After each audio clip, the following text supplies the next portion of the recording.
Hi, I'm Krista. And I'm Sarah. And we have this podcast called Have We Talked About? Where two friends at different points in their lives chat about everything in their lives. From current events to pop culture, from self-care to self-indulgence, and everything in between. Join us weekly to see what we talk about next. Hey girl, hey. Hey Krista, what's going on? Everything and nothing all at the same time. What are we talking about today, Krista? We're talking about something that I feel like is near and dear to my heart, but I think it's something that everybody is kind of experiencing in different areas, which has to do with mental health. Basically keeping our minds sane and our peace at an all-time high.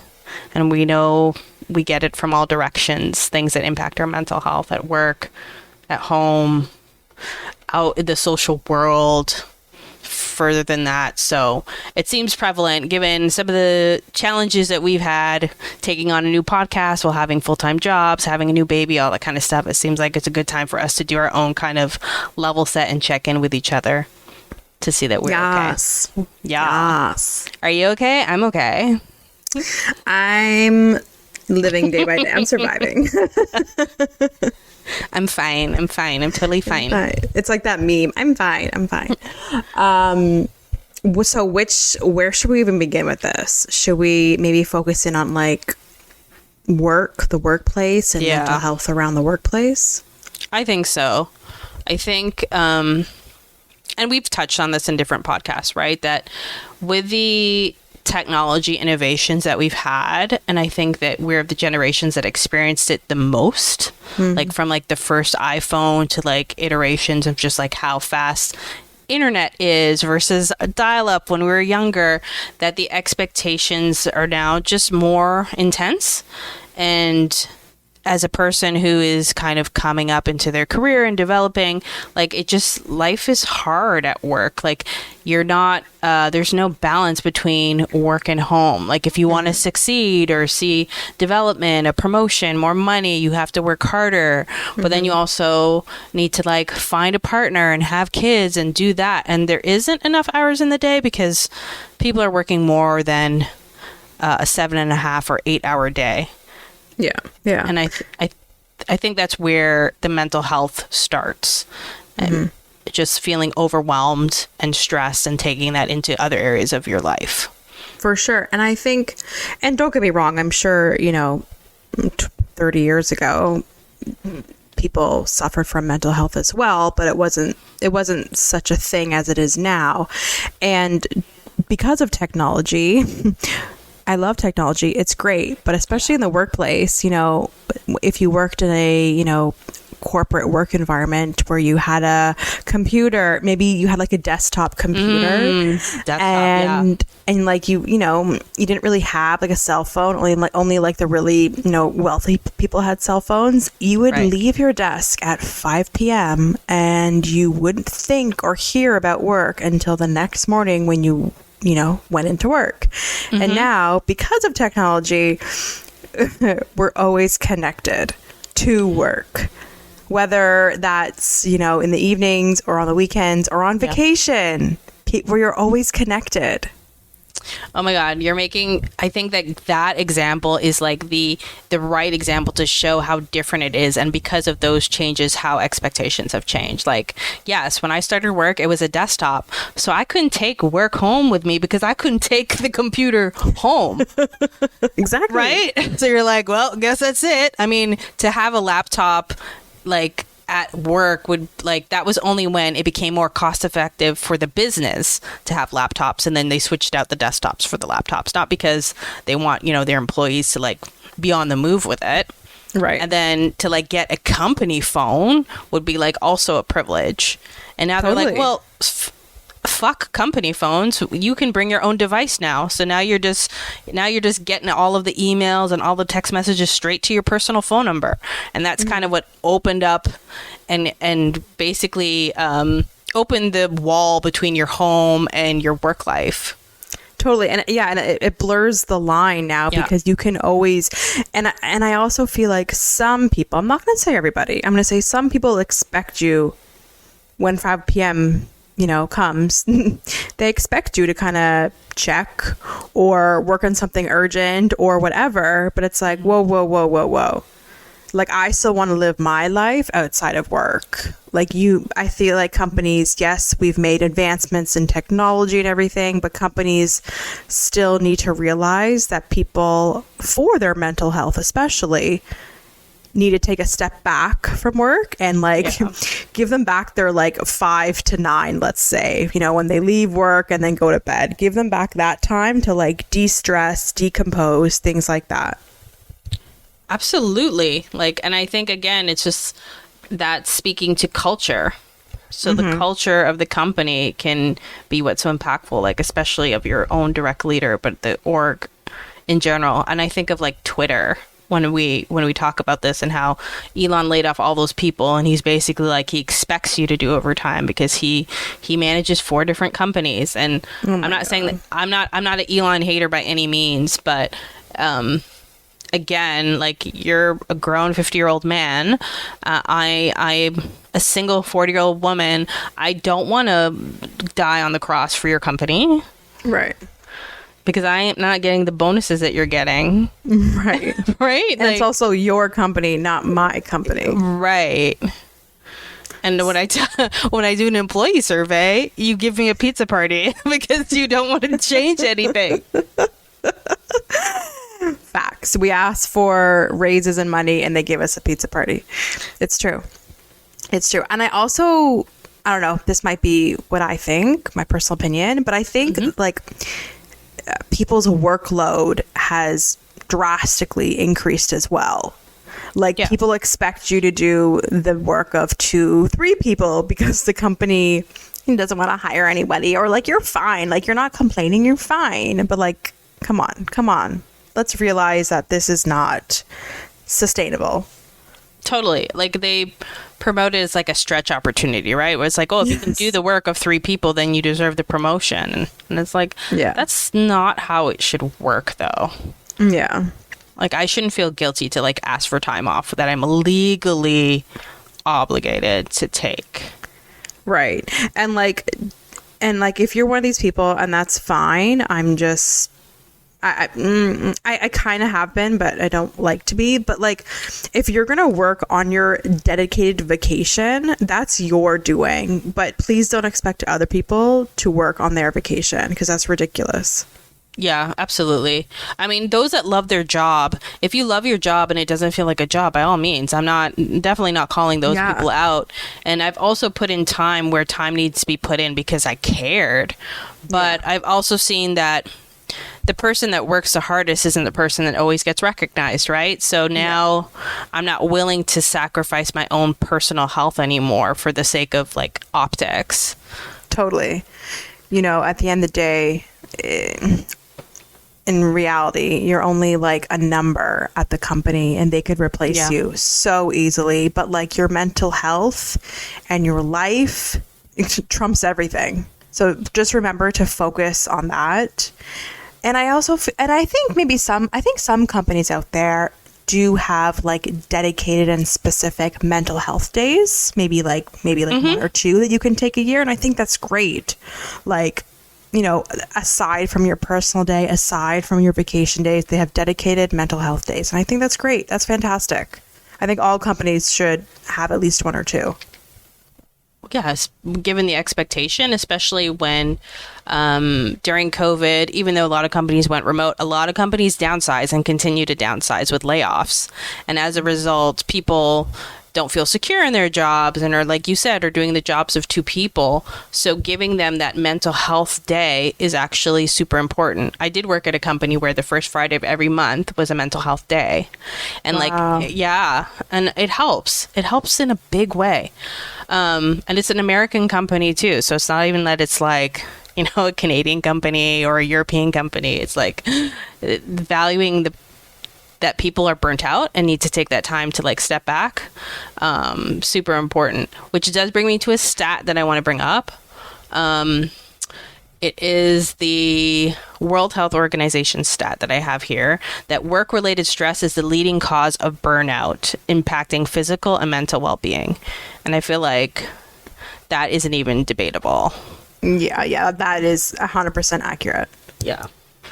The American Institute of Stress found that job stress costs U.S. employers approximately $300 billion annually due to absenteeism, turnover, and decreased productivity. Yikes. So what are we doing about that? Like, seriously, what are companies doing about that? That's insane.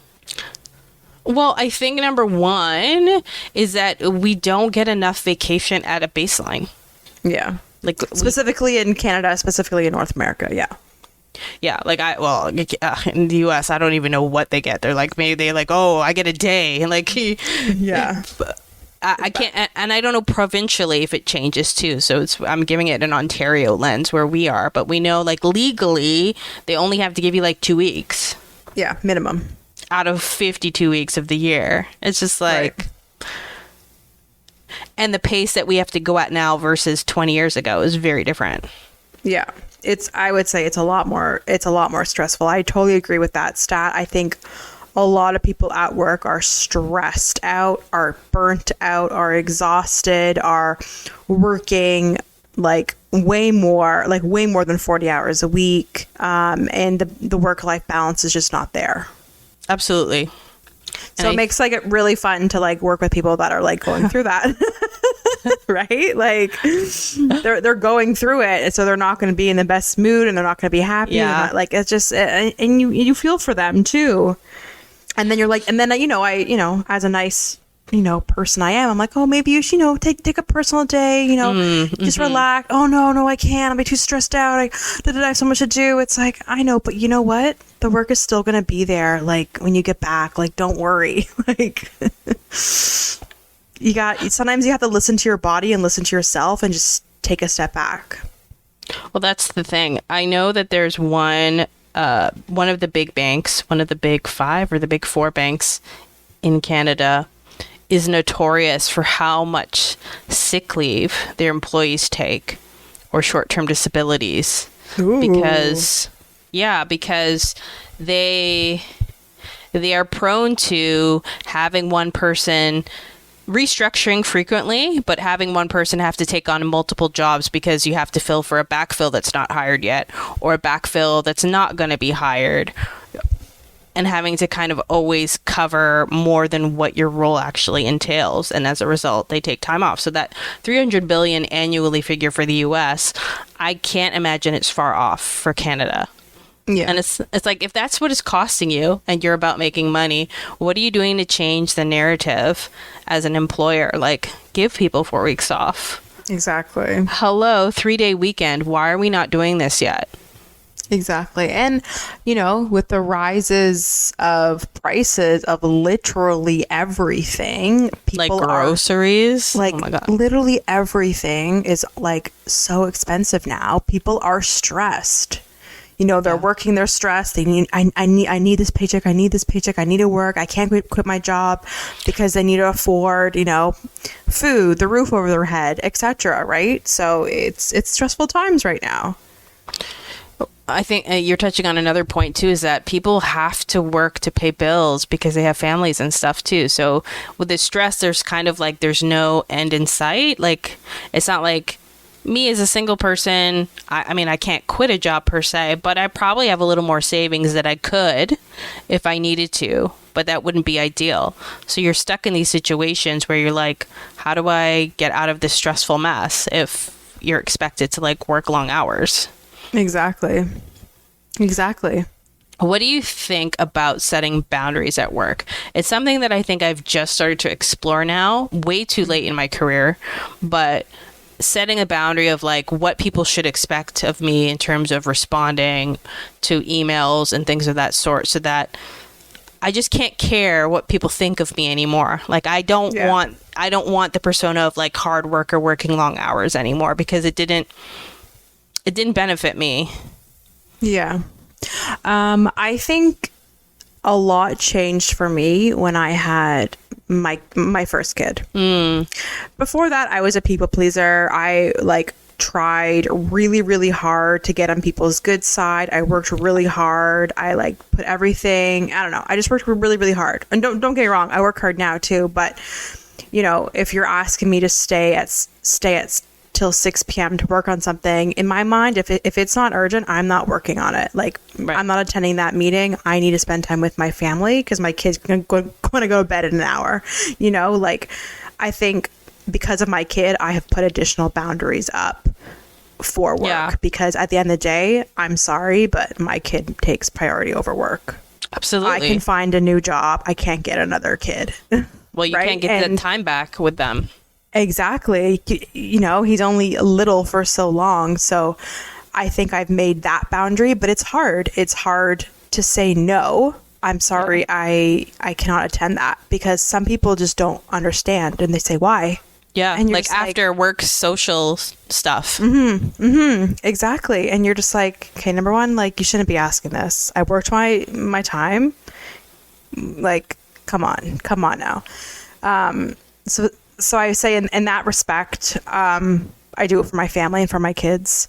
And also, especially when I was working from home, the time just goes. And sometimes I would be working at my desk for hours, no pee break, no water, no food or anything. And it got to the point, I'm this is ridiculous.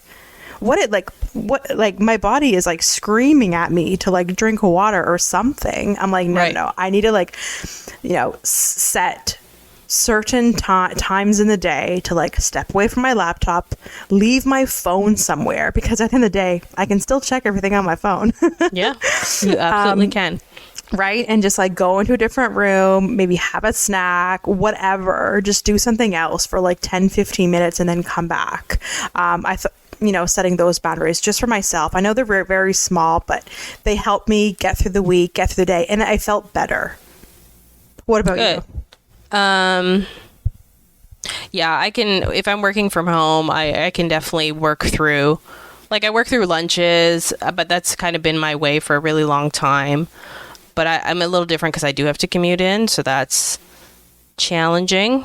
But yeah, I've in this new job that requires me to commute, I have really drawn a line in the sand of what I'm willing to do and what I'm not willing to do, but also knowing that if it's not working for me, the culture, and I shouldn't necessarily expect the culture to change. I just make my own decisions to go on to the next thing. Yeah. And that's not easy for anybody, and that's a whole other ball game, but I've just learned that, my experience, and it's only my experience, is that I've been loyal to companies that then weren't loyal to me. I wake up one day and then, you get your pink slip, COVID happens and then something happens. So I'm not going to be reliant on the company to tell me what my worth is, but also not going to I'm not going to let them burn me out like I've experienced in the past, because as we know, time is moving so quickly. Exactly. So I am setting boundaries, and I'm willing to take the repercussions of those boundaries. So I guess my question is, do you feel in setting your boundaries since having your kids that has had some negative backlash for you in your career? 1,000%. Yeah. 1,000%. Because I'm not that person at that 6 p.m. meeting. Right. I'm not that person, going above and beyond and working those hours and working on the weekend. Sorry. I'm not that person. Or even for the social activities, there's a pressure to attend a Christmas party or an after work dinner, celebratory. Yeah. And you shouldn't be pressured to go to, things like that. Because you might be someone that has social anxiety, and that just stresses the heck out of you. Yeah. And then if you have someone pressuring you to go, that's not a fun situation. Who wants that, right? And I think that as we've been in these stressful work environments, it's been proven that does lead to anxiety and depression. So it's just it's just circular, where you're more stressed at work, so you're more anxious.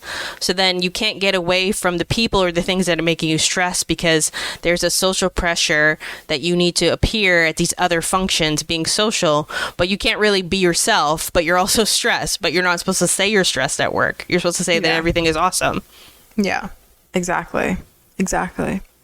And then people drink too much, and then things go south. Because then all of the pent up frustration comes out, and you're like, oh yeah, that was an awkward party.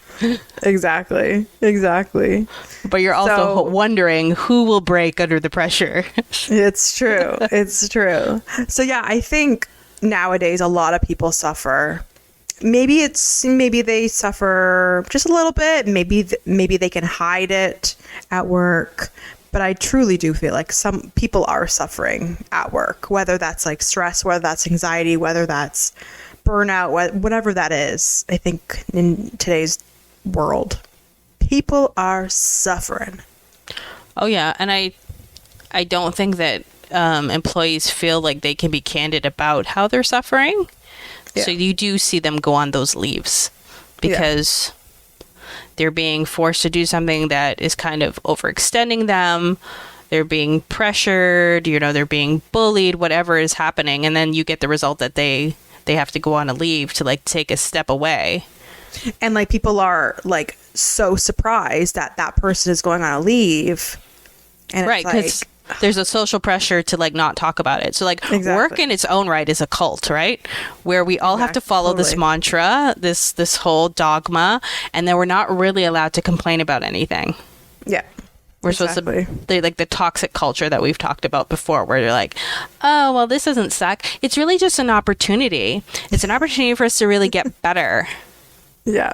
Get better at what though? Like our salaries are not competitive in the marketplace. There's nothing I can do about that. Yeah. No, totally. Chris and I can talk about corporate and workplace mental health and everything for a very long time, but let's move on to a different, let's say, category. Do you want to touch on maybe, personal life, family life, friends? Because that's the other side, right? Like it's the balance between work and home. So how is the mental health impacted as a result of work, or just in the relationships you have with your family based on like where you are at in life? And I think to take it a little away from family, just to like focus on friends, as you are also kind of going through the motions from your career perspective, from an age perspective, from a dating to marriage perspective, friendships also go through some changes and tensions as well, because sometimes in those type of relationships, there's growth that happens on one side but not on the other side. Yeah. And then there's social pressure with your friends of like showing up or doing what they do, or in my case, I have a lot of friends that are like in relationships and they're like, I don't get why you're single. And it's like, yeah, same. They say, I don't get why you're single. Oh my god. Yeah, like I've had like not in any way to like make me feel bad about myself, but like people at work and everything would be like, I don't understand why you don't have somebody, like because you're not crazy or a horrible person, I assume is what they meant. So does that put anything on you? Like, do you feel anything when people say that or whatever? I think it just depends. Like for a big chunk of my adult life, I don't go to family gatherings a lot, but that was probably a reason why I would avoid it, because I didn't want to have that awkward conversation. Because it's weird when somebody asks you why you're single, because it's almost like you're being interrogated. And it's like, if I knew the answer, don't you think I would kind of like solve for it? That is just like a weird question to ask anybody. Why are you single? It's like, what? Or like, because I have no value to you whatsoever unless I am in like one of two people. Yeah. So that used to tick me off a lot when I was younger. So I would just avoid it because I probably wasn't as good at controlling my temper in my younger years. Mm-hmm. So people be like, you're mean or you're rude. And I'm like, I'm real. But that's probably why I didn't have any anxiety back then, because I wasn't bottling it in, pretending everything was awesome. And Wait, now so that you have anxiety now? Oh, I have tons of anxiety. I have tons and tons of anxiety. That's why I've been suffering for insomnia for so long. Mm-hmm. Because the brain just doesn't ever shut off. Oh my God. Same, girl. Same. Honestly. Yeah. But I've been taking some melatonin and it's been working.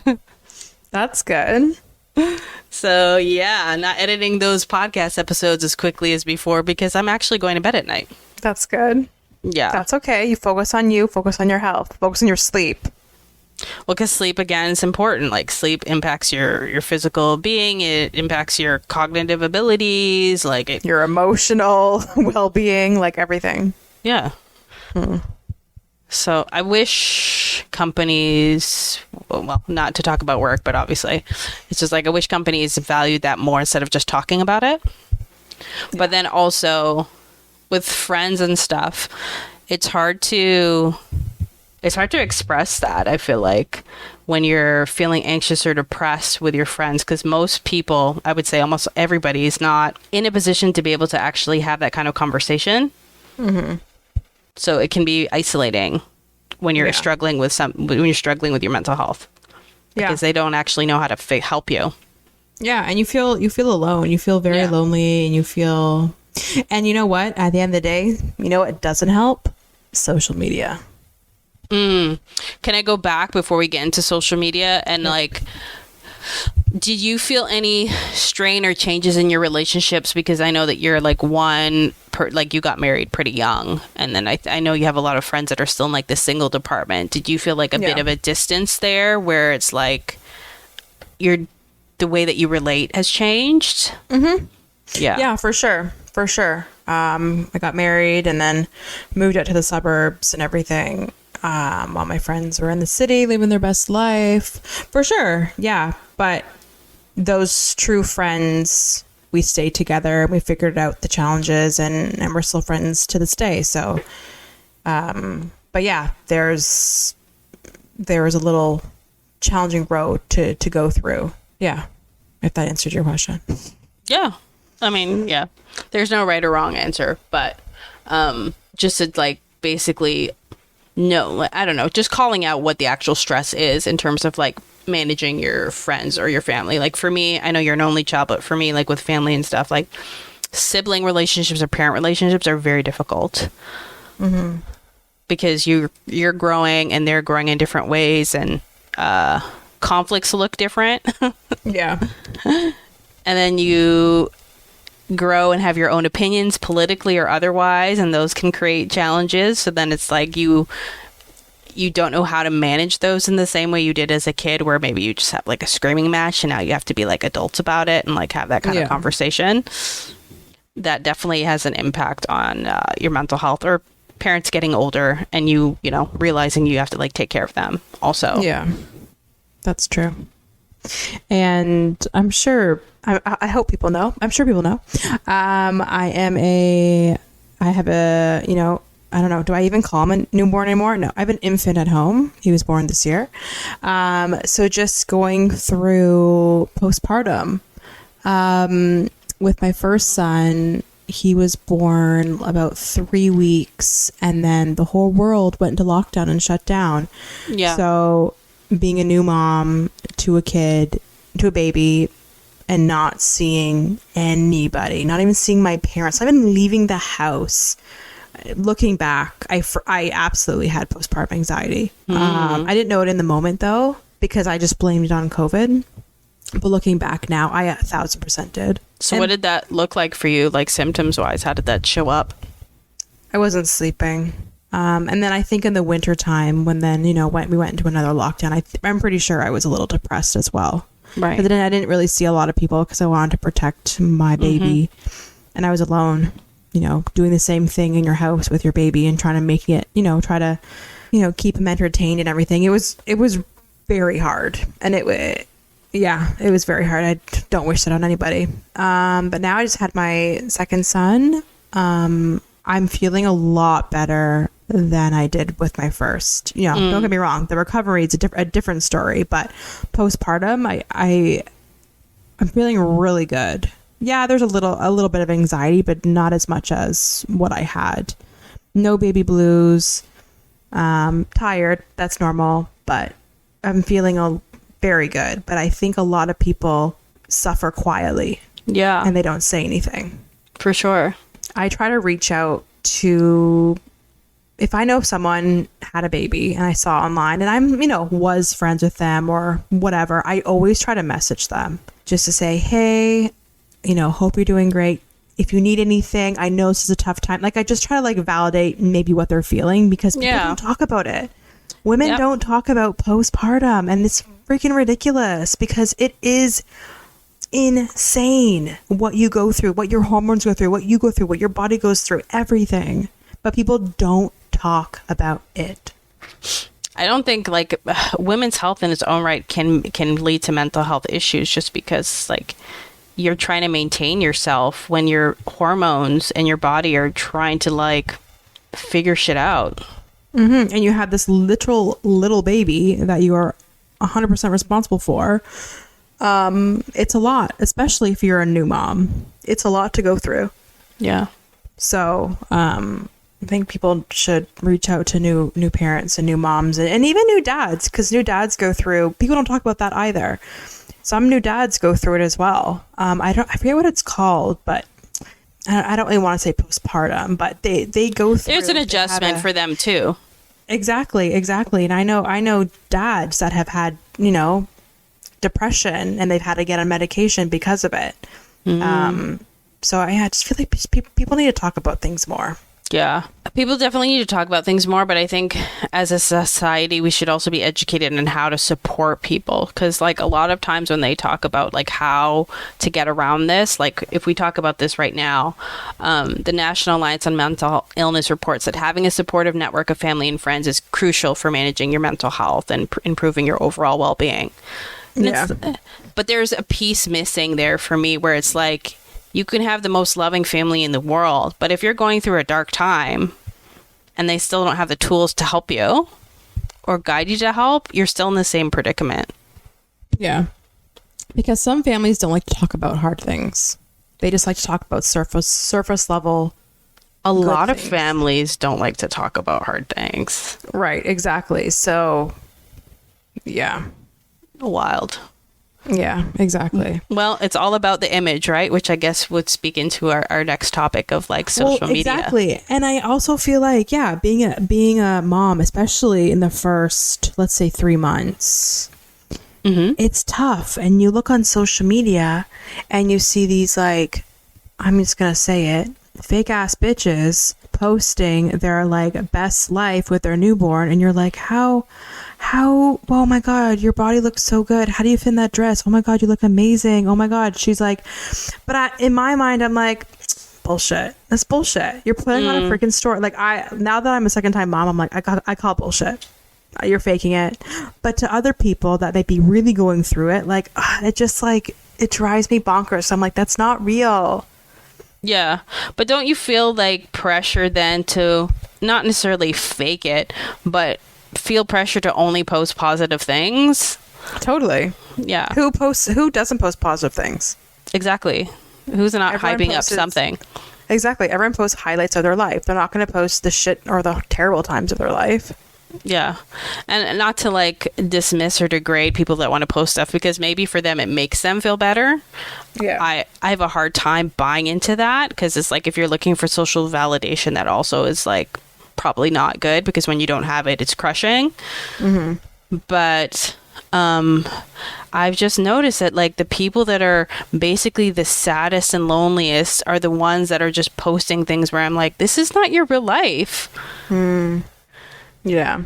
It's like almost a cry for help, but yeah, you got to like read between the lines and really see. Yeah. Makes me think of Britney Spears. Oh, yeah. Yeah, I mean, that's another episode. We need to talk about that. Yeah. I'm happy she's free, but something's wrong. But something is up. But I truly, I feel like if you're in a dark place, whether you have depression, whether you have anxiety, whether maybe you have an eating disorder, maybe you're going through something else, I truly don't go on social media. It won't help. Well, I think the underlying theme is that there's the comparison. It's like, how do we in this time not give into comparison? Exactly. Like Everyone does it. It's just a natural thing that we're doing. Like, even whether it's nurtured or nature, like if I have two things that I need to buy, guess what I'm doing? I'm comparing. If there's something I want to pick over the other, guess what I'm doing? I'm comparing. So it's just the default setting. So then you look at somebody's social media. We're podcasters. What are we doing, Sarah, when we're trying to measure our success? Comparing. Mm-hmm. So it's like, how, unless I go and like become a farmer or something, or go off the grid, how do I completely step away from that when it's actually like part of what I need to like do in my everyday, even when I'm like putting on my clothes and picking two outfits? What am I doing? Comparing.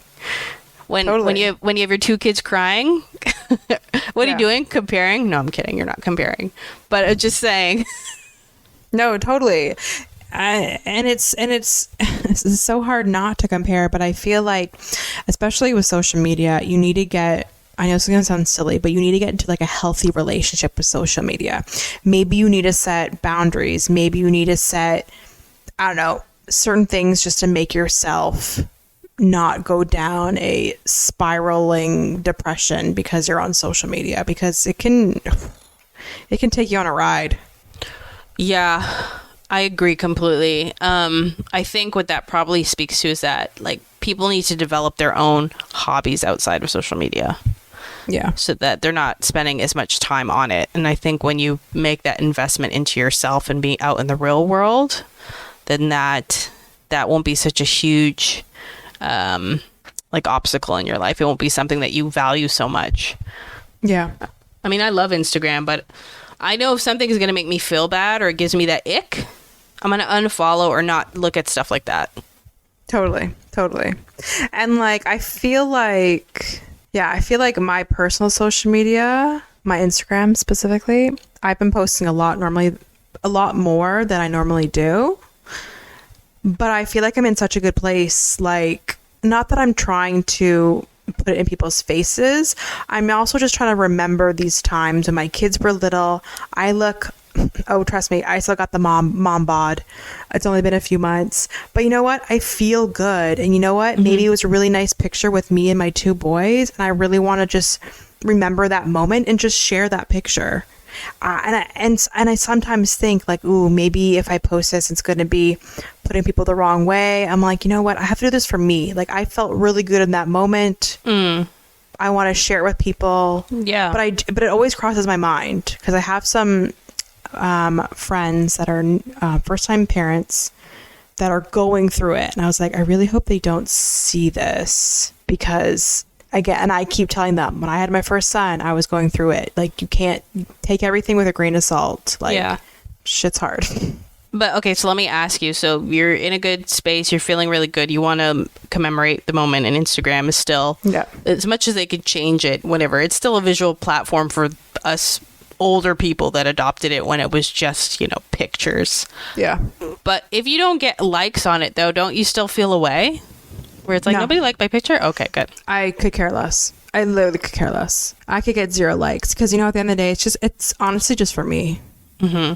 It's like I know this is going to sound so stupid. It's like my personal photo album that I have shared with people that I've accepted to be my friend on Instagram. Right. That's how I look at it. I know that's stupid, but that's how I look at it. Yeah. To throw in some stats, a survey conducted by the Royal Society for Public Health in the UK found that Instagram is the most detrimental social media platform for mental health, leading to feelings of inadequacy and anxiety. Yeah, I believe it. I totally believe it. I'm sure TikTok and the others are probably up there for the newer generations, but they just haven't been around long enough to have like the same level of data. Data, exactly.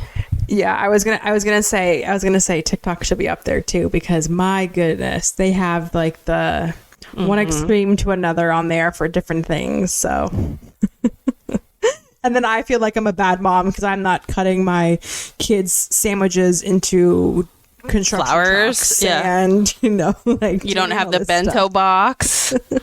It's like, here's what I do for my kids. It's like you threw away basically 50% of that kid's lunch because you had to cut it into shapes. Exactly. So how do you personally, maybe de-stress or take your mind off things, or like, how do you make yourself feel better? Is there any like particular things that you do? No. Well, you take some stuff before you go to bed, and that's good. Sleep's important. Yeah, so I take lots of supplements and stuff to kind of keep my body moving, in the way that it should, because that's when your health is also, your physical health is also not right, then that doesn't help with any feelings of anxiety or depression. Yeah. I do think it's important that when you're feeling kind of those ways of like being isolated and anxious, that you probably have to really make an effort more to like seek out your social network, to go out and do social things to distract you.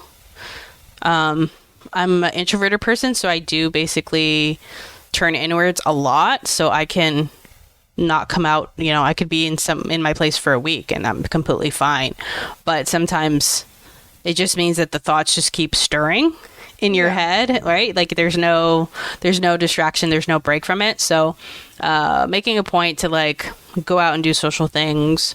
Working out can help. It can help you kind of work through, like, get your anger and frustration out. Walking and stuff like that. Is it something that I do regularly? I try to, but it's just like life gets busy. So, maintaining that regular routine is always a challenge, I think, too, because life is so busy. Yeah. And we don't have that balance. And one thing that I'm not doing enough of that I need to do, that I made a point to do last year, is really schedule out my time off for the year in advance. And I did not do it this year, so that you know that there's a timeline of like, you're going to work, and then you have that point where you're going to get to check out for a bit and not wait until burnout to then take that day off. Right. And that's important. You don't want to get to burnout. Yeah. That's good. I think that's good. But I think if it gets to a point where, you're doing all those things, but you're still feeling like you have like high anxiety or high whatever, go to your doctor, talk to your doctor, because there's other things, sometimes you just need that little boost of, maybe you need to go on medication to make yourself feel better for a bit. At the end of the day, just try to make yourself feel better, because life is stressful. Doesn't matter what you're doing, it's just freaking stressful. So true. And I don't think I never had a concept of actually most people are feelings of depression and anxiety, but everybody is medicated. And that's also something that people don't talk about. And then just me being the kind of person where, how I am, right? I talk a lot about my own self, and like I dig into other people's lives because that's who I am. And then just realizing that the reason why that I feel so anxious and depressed a lot of the time is because I'm not medicated. Because everybody else that I would talk to would be like, oh, no, I take medication for this regularly. I need medication to sleep. I need medication to wake up. And I'm like, oh, okay, this is why things feel different. But I think that just shows, one, that needs to be like more transparent to how stressful life really is. That people are not coping. And two, what other ways that like we can make this better for everybody? I think therapy is really important. It's something that I have personally not done yet, but I've been really thinking about it over the last few months, I want to say, of like really getting into that now, where it's like at some point now, the walks, the workouts, the medication alone aren't enough. It's now like navigating, how do I set boundaries, but how do I develop like healthy coping mechanisms? Yeah. How do I get through the challenge? Like, how do I talk it through? How do I do it so that I'm not overwhelming family or friends with my problems? I think that's really good. And to be completely honest, I think everyone should talk to a therapist. I think people are just going through it right now. But I also think the potential. But it's not always covered. Yeah. And the wait list to actually talk to someone is very long because people have issues and they want to talk them through. Another thing that I have used in the past are different apps. So I use the Calm app. I've used Headspace, and sometimes I just listen to relaxing podcasts or sounds and things. That's helped me in the past as well. But if it gets too bad, totally reach out to your doctor. Or walks are always good. Fresh air is always great. And just for me too, like you said, Krista, just staying busy kind of helps me because I can get into my head a lot. Totally. If I just stay still and don't leave the house for a while, I can get into my head and then things just fester and then I'm gone. So I agree with you. Yeah. What was I going to say about what you just said?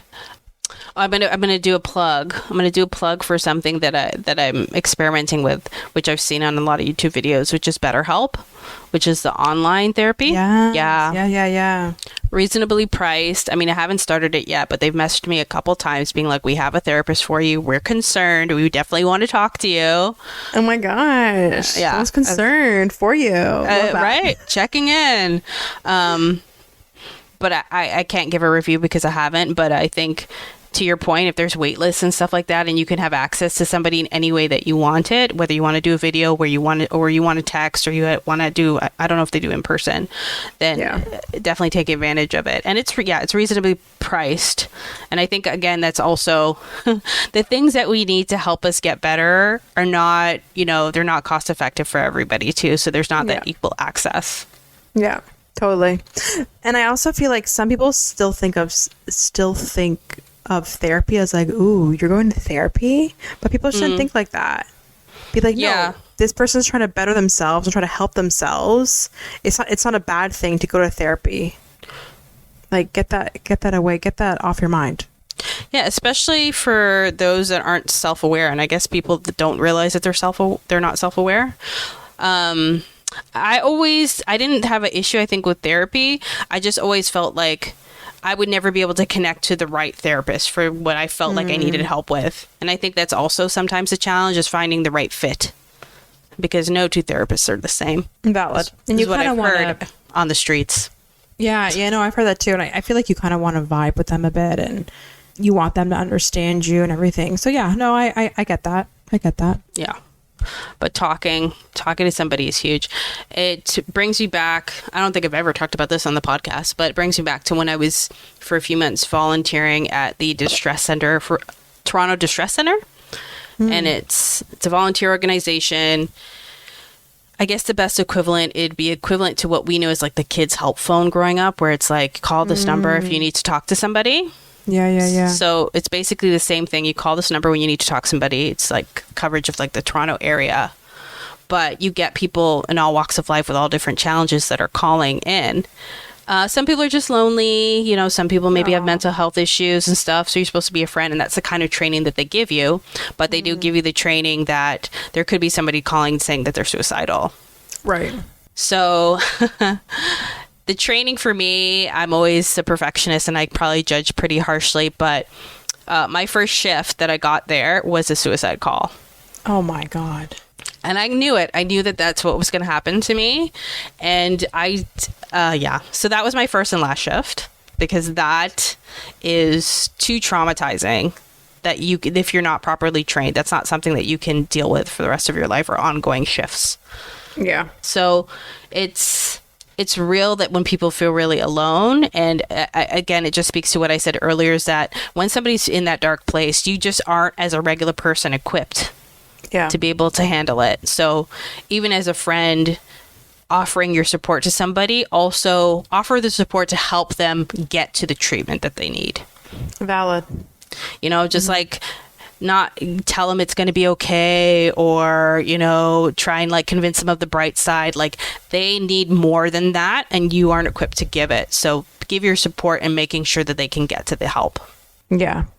And if someone tells someone who has anxiety or is stressed to tell them to like calm down or relax, like, what about like, don't worry about it.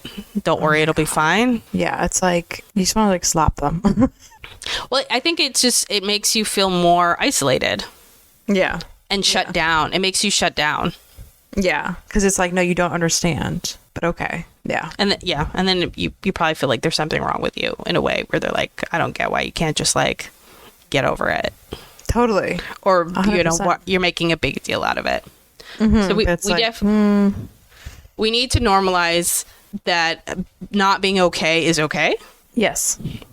And we need to normalize that the responsibility as a support person is to get them okay, not by your doing, but getting them to the appropriate treatment to make them okay. Mm-hmm. And just talking with people, because again, I feel like people put this like mask on, let's say, and you know, oh yeah, things are great, but it's like, are they though? Are they? True. But also acknowledging we all don't have the mental capacity for when somebody's not okay. Like, yeah, valid. we've all had the person that you're like, how are you doing? And you really just want to hear fine, and they like go into a whole thing. You're like, I'm not ready for this. Too much. I also have my own bag of emotional baggage I brought into the office today. I don't have space for yours. But well, I also feel like it's depending who's asking you, how are you doing? It's like, sure. Yeah, just a colleague. It's like, yeah, fine. Yeah, whatever. Yeah, but we're trained to do that too, right? When we're not fine. Like, how many times you've seen somebody and it's clear they're lying to you, saying that they're fine based on their body language, based on their responses. And it's like, how are we working for organizations that say that they value integrity when it's indoctrinated in us culturally to say it's fine when it's not fine? I feel like we're robots. Like, automatically, like, oh, how are you? It's like automatically, oh yeah, I'm fine. It's like that's always like the first thing that pops out of your mouth. You don't even think that you're saying it. Like, it just comes out of your mouth. Yeah. Like breathing. Exactly. Exactly. So, listeners that are out there, if you are still listening, if you're going through it, Chris and I have gone through things. We've had dark times. I shouldn't say for Krista.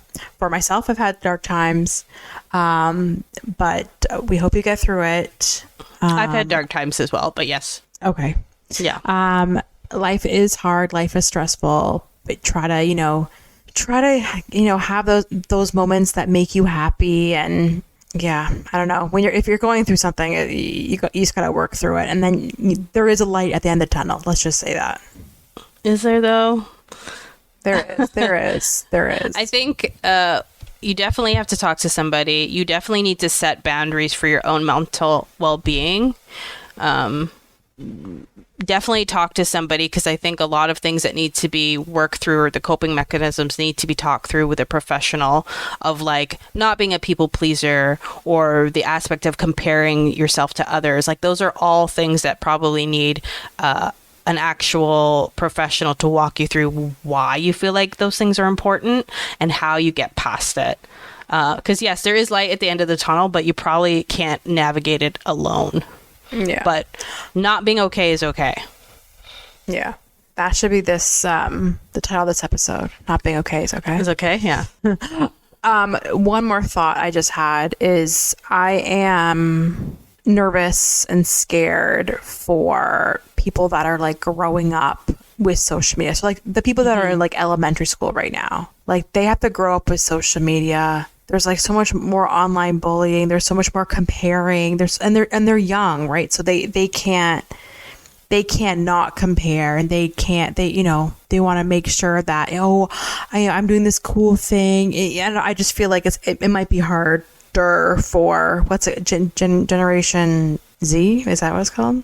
Generation Z is a generation that's in the workforce currently, the youngest one, I think. So whatever my kids are, well, that's not, they're past Generation Z. They're a new generation.